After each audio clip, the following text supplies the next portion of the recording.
Bonjour, je suis Christian Cac, docteur en économie. Cac en 3 lettres. Comme c'est assez clair. Et avec moi, l'économie va le devenir. Assez clair, bien sûr. Tel un fleuve en crue que l'on ne pourrait contenir, la dette publique de la France ne cesse d'augmenter. L'eau monte sans qu'on ne puisse rien y faire. Alors comment sommes-nous arrivés là, Grégoire Bilboquet, radin pathologique, n'a jamais offert quoi que ce soit à qui que ce soit. Il ignore même ce qu'est une dette.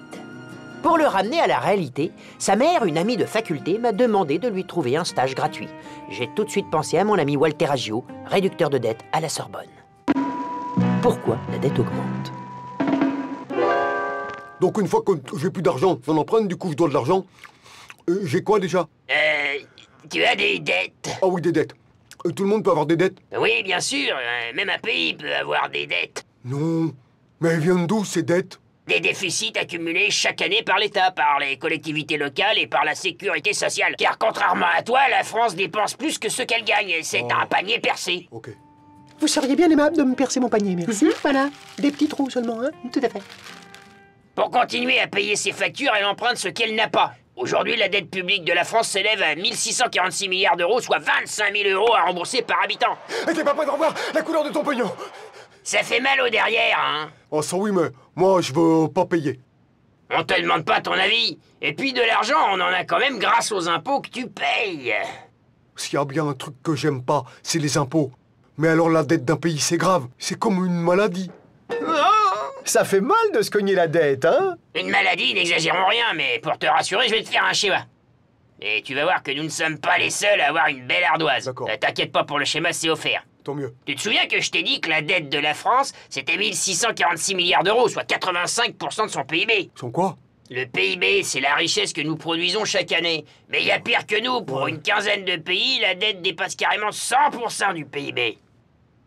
Ça donne pas envie de dépenser de l'argent. Les dettes, c'est un engrenage, ça augmente toujours.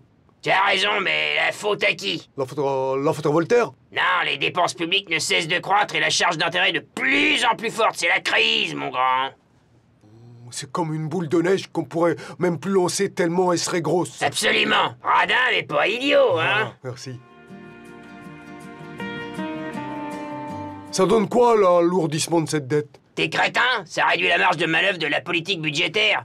Je te donne une idée. Le poids des intérêts de la dette dans les dépenses de l'État a fortement augmenté, passant de 6% il y a 20 ans à 16% en 2011. Mais si on a besoin d'argent pour faire autre chose? Eh bien, tu l'as dans le baba. Ah, ils n'ont qu'à me prendre comme ministre du budget. Je peux vous dire qu'avec moi, ça filerait d'où? Répète après moi.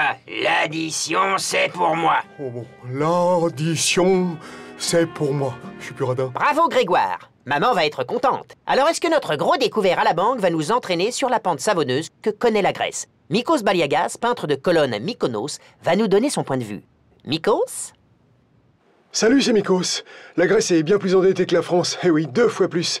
Tout ce que je sais, c'est que les banques nous demandent des taux d'intérêt 4 fois supérieurs à vous, messieurs les Gaulois. Alors que notre économie est en pleine récession. Et je te parle pas du secteur des peintres de colonne, qui lui est en chute libre. Votre pente est moins savonneuse que la nôtre, mais gare à l'argent à crédit. Allez, je vous laisse. J'ai une pétanque avec le disco-ball. On joue en doublette. Vous avez raison, Mikos. Le crédit, c'est comme au casino, c'est toujours la banque qui gagne. Voilà, il est l'heure de retourner jouer aux billes avec vos pilules. Notre programme est terminé. Rendez-vous demain pour une nouvelle thérapie économique du Dr Cac en 3 lettres. CAC, comme c'est assez clair. Bonne soirée.